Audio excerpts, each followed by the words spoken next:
This is Catherine Hillis, and I am a common sense, practical teacher. I like to give you information that you can take home and use. If you want information on classes, go to my website at catherinehillis.com. Today I'm going to talk to you about brushes and how do you buy a brush or select one. It doesn't have to be expensive to be a good brush. The first thing I think I would look for is, how does a brush feel? Is it comfortable in my hand? It should feel not too heavy, fairly lightweight, and rather like an extension of your hand. So that would be the first thing I would look for. One thing you can do is, if you're in a class or you have friends who paint, is ask them if you can try out their brushes. That's always a good way to give a brush a little tryout. Now, there's also the question of synthetic versus natural hair. I personally like synthetic or synthetic blends. They're fairly inexpensive. To me, most natural hair brushes are a little too floppy. They don't have enough body for my painting style. But if you are a really loosey-goosey painter, you might prefer a natural hair brush. If you like a little more control with your brushwork, you might go for some more synthetic. So that's one thing that you might think about. You don't have to buy the most expensive brush in order to have a good one. Knowing that it's personal, I might also say that round versus flat is according to your personal style too. I tend to love round brushes, and I use flat brushes for skies and architectural features, but some people prefer to use mostly flats, and I'll show you my brushes in a few minutes and explain a little bit more about that.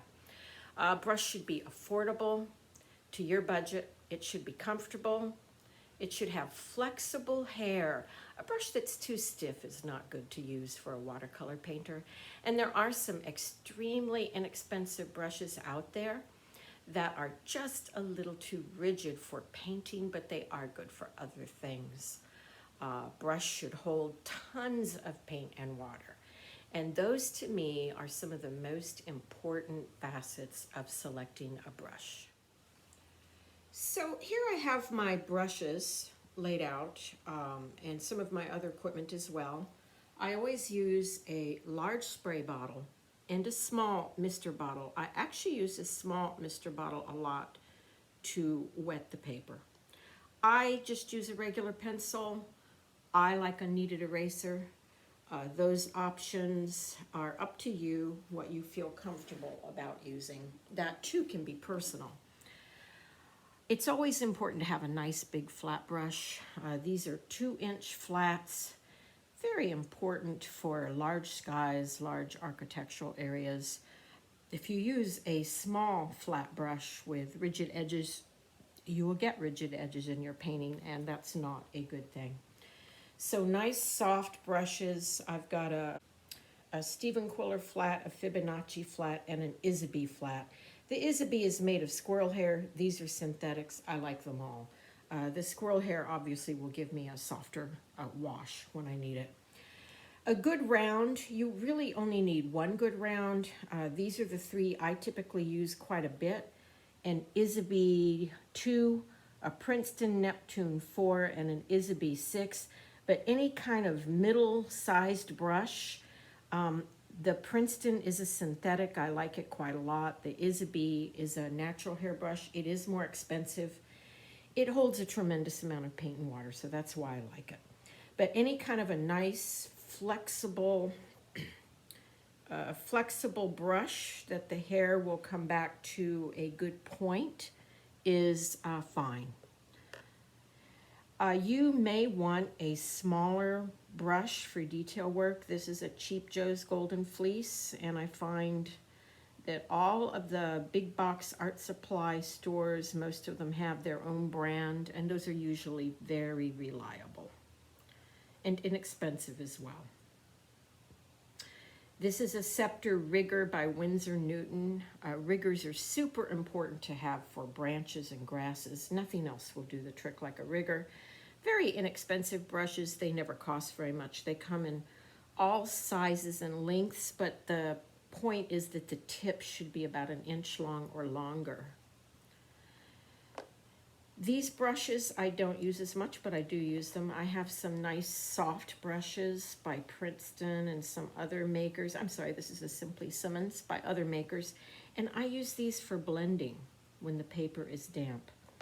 I have a bunch of Simply Simmons brushes in rounds and flats. They're sold as watercolor brushes. I do think they are too,